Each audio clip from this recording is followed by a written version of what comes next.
We talk teachers now. Some will say they are treated very unfairly. Others would say their reward is in heaven. But what if they don't make it to heaven? That's the other question.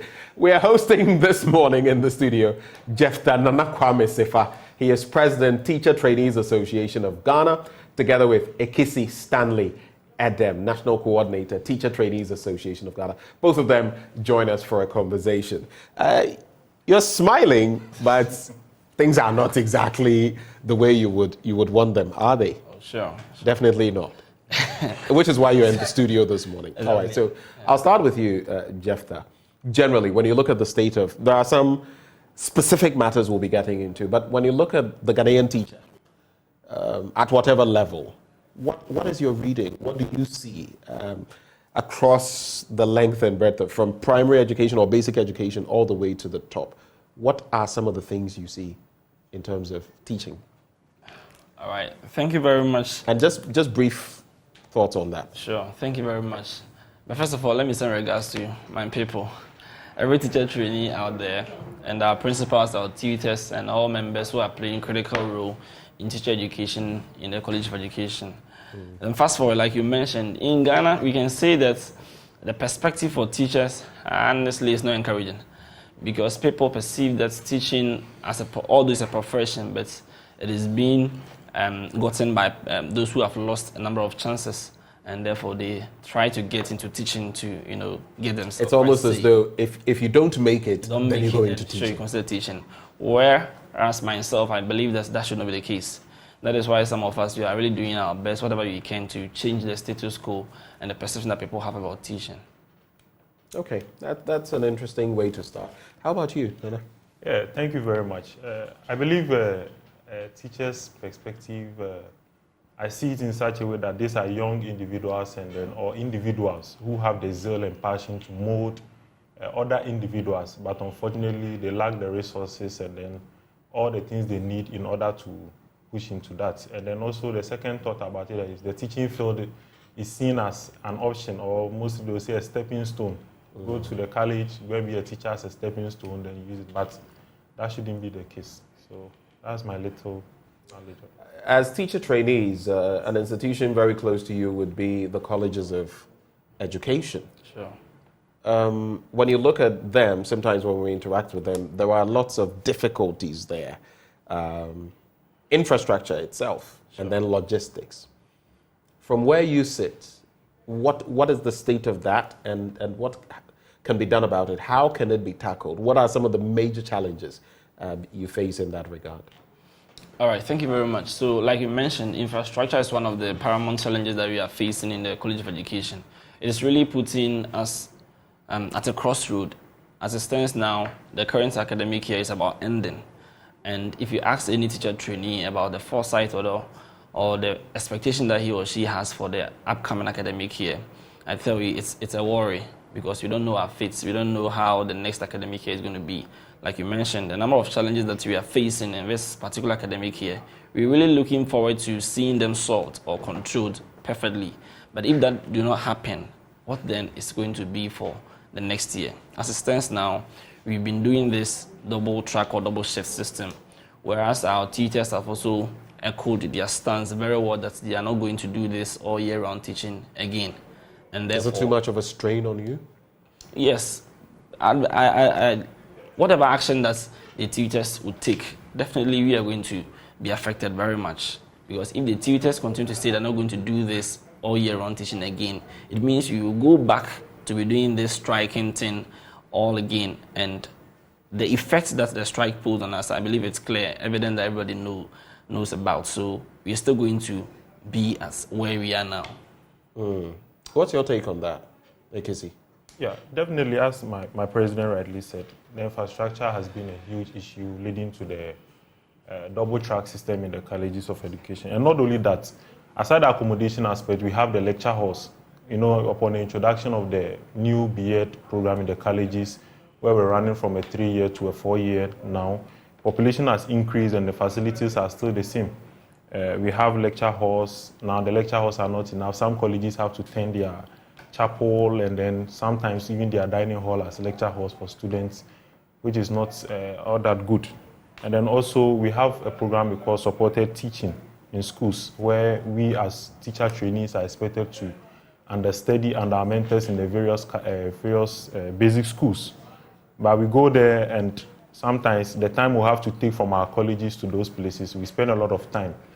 All this is due to the unavailability of buses for our colleges to be able to convey us to those places. And those things are really worrying us. And I always say that these people who are being trained in the colleges are going to be the people to mold the foundation of every individual in this country. So if we do not receive good training at our various colleges, then we'll be causing huge harm to the future leaders of this country. He's spoken about population increments. What figures can you put to that? Do you have figures? What has the increment been like? Currently, we are having population around 69,000 plus in the College of Education. And how much of an increment has over the years, you can be, due to the international degree program and the free SHS, we've been made aware that there's been somewhere around 20%, 30% increment of what they used to be receiving in the College of Education. That is where we are now. And like he mentioned, it's clear that as and when the numbers are increasing, the infrastructures that were available as at that time before the implementation of the B.Ed program, the B.Ed program led to 3-year batch being on campus. When it was diploma, only 2-year batch will be on campus or 2-year levels, whereas the 3rd year will go for arts program for 1 academic year. But currently with the degree program, 3 years will be on campus, 3-year level will be on campus, where 4th years, even after the first semester that is done outside campus, they will come back again to do the 2nd semester. And looking at this structure, it's clear that since there were no improvements in the infrastructure that were available as at the time of implementation of the B.Ed program, they could not advance themselves to adjust the numbers. That has led to the introduction of the double shift or double track system.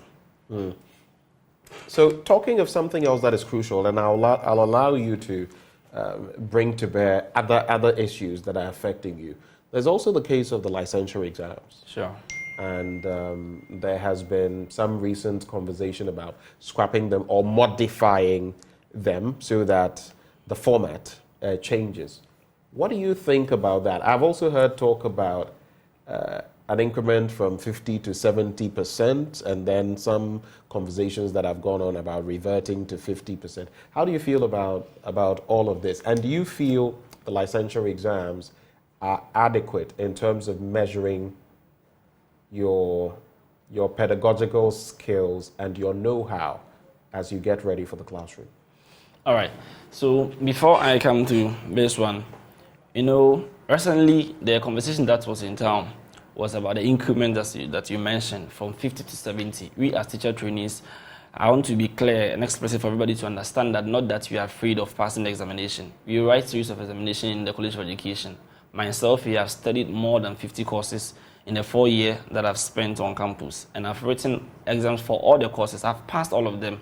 So what makes me afraid of sitting for 3 paper tests? It's evidence that at least I can do something that can guarantee me a pass. But what we are looking at is that all fingers are not equal. We all have our strength, and the disparity that people are seeing from where we do the college-based assessments and to the license exams, which means that as I've completed right now, I have to spend close to 7-8 months at home before I would go back to write the license exams. It makes people feel that there's a difference between the two of them. And the reason the pass mark from 50 to 70 is where no trainee is happy to hear about this one, because all examinations that we are talking about are professional examinations. As we go through the basic level, secondary school to tertiary, wherever you've been in writing examinations, 50% is a pass mark. That is not to say that everybody will get 50%. People will score 90, 80. People can even score 100. Then at least average people can be scoring 50. So if you say the pass mark should now go to 70%, meaning that if someone scores 69% out of 100, the person should be denied access to enter the teaching workforce in the country. And we believe that it's unfair. With this, we've met the minister and the NTC on this. We had earlier on submitted a petition for them to reconsider that decision to bring the pass mark back to 50%. But for about a month now, we had an invitation from the NTC on behalf of the minister, and then we met him. We discussed everything that we needed to put before him to know the concerns of the student. Not that we're afraid of the exams, but we want to also assure international standards, just as the minister keeps on mentioning. And so we are waiting for their response before the results are released. Because if you don't get the response and the results are released, what then becomes the It means position? those who sat the exam will be affected. Be affected. They will really be affected, and we don't want to get to that. And already place. the pass rate has been pretty low. For the 50%. Yes, I mean we've had instances where there's been a lot of talk about the pass rates, including, yes, and this has been put out there, people who can't even get their names right and people who can't solve basic problems. That has been used to suggest that some of your number are simply not cut out for the teaching profession, yet they are in there. But the question that we're supposed to ask ourselves is that, so those people that we are saying they cannot write their names, those people they cannot do simple calculations and all that, were they able to pass the examinations in the College of Education? Like I'm telling you, I've written over 50 examinations, different examinations, and I've come here.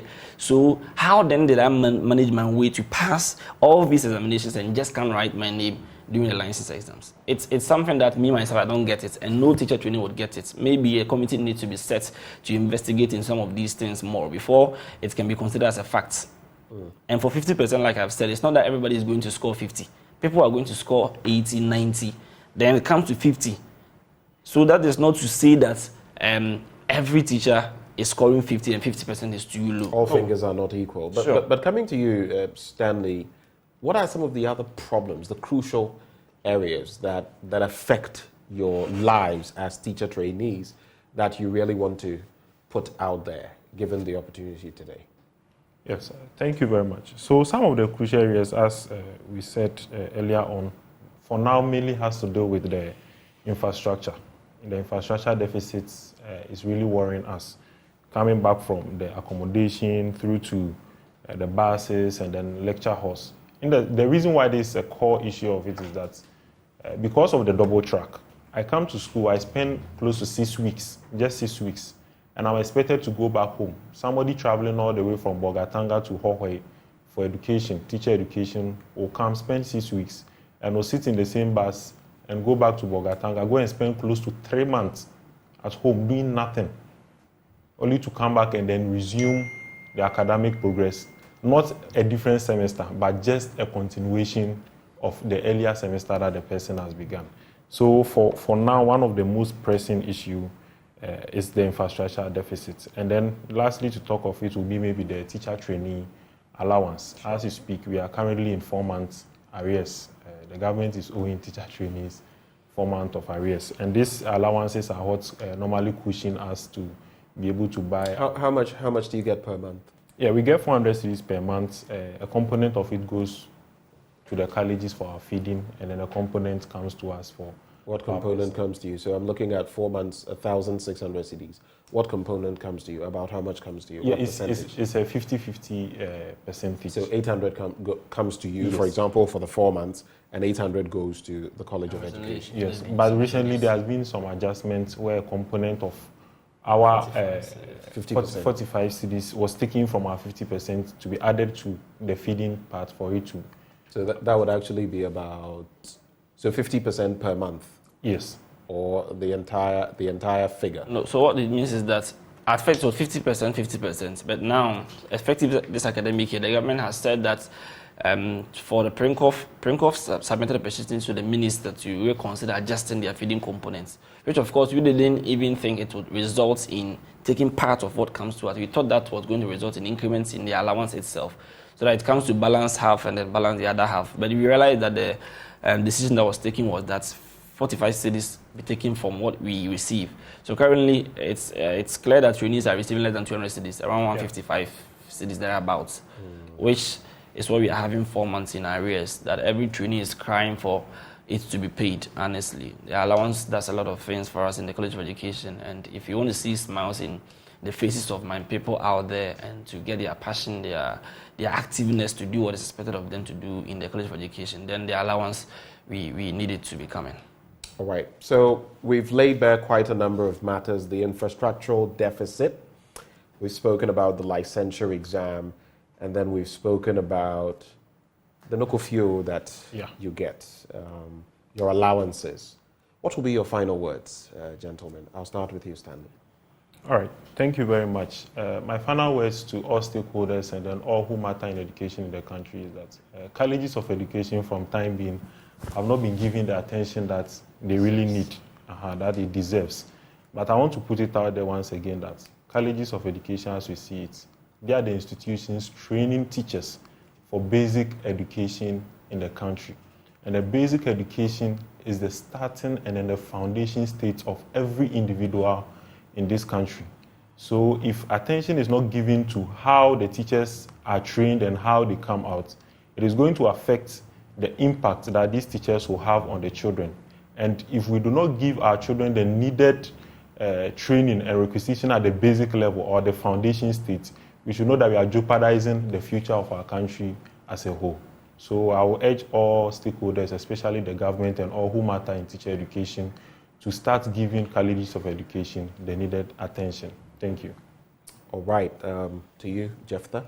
All right, thank you. So what I would have to say finally is that over the years, decision-making in some of these critical areas like education have been taken care of by the politicians. Honestly, it's high time that power is shifted or decentralized, such that technocrats would have the chance and the power to be making decisions that will affect some of these critical areas we're talking about, especially education and teacher education, as we are all doing here. Because if politicians are allowed to be making decisions and giving directives and all that, honestly, their decisions and directives are going to come from their sentiments. Then, lastly, tomorrow at Accra College of Education, we want to, by this medium, inform the public out there as well as our constituents that we are organizing a press conference to address some of these challenges in detail. We are holding a press conference to address the challenges in detail, and the time is 10 o'clock a.m. at Accra College of Education. So they should keep supporting and then hope for the best. All right. Of course, we pray someday we get to the point where teachers are given the due regard that they deserve. I have taught myself in many different capacities. So hey, it is what it is. But those who joined us for this conversation, Jephthah Nanakwame Sefah, he is President, Teacher Trainees Association of Ghana, together with Ekisi Stanley Edem, National Coordinator, Teacher Trainees Association of Ghana. Let me also quickly do this. I am going to celebrate Linda Doreen Ashong. Today happens to be your birthday, and we wish you the very best of today, Linda Doreen Ashong. We celebrate you on this special I wanted to say hi to that day. Let me also celebrate Reverend Coleman of Perez Chapel. Reverend Coleman, today happens to be your birthday. We wish you a very happy birthday. God keep blessing you, and may you also be a blessing. Reverend Coleman, we celebrate you as well. You have a birthday wish? Is that what you were saying? No, I wanted to say hi to one teacher of mine in the College of Education. Okay, go ahead. Fortune Adalevo Mokpopo. She was the MC. Madam what? Fortune Adalevo Mokpopo. You're struggling with the name. Yeah, she was the MC at the Ghana Teacher Prize. Yeah. Okay, Sure. All right. We celebrate you as well. When you teach well, they celebrate you on television. My name is Benjamin Akako. This is how we draw the curtains on the show for this morning. We're always grateful that you make the time to join us from the top of the hour at 6 till right before 10 o'clock. But you know what happens at 10? We bring you Joy News Desk, and that will be coming your way shortly. From us to you, we love you. Have a wonderful day.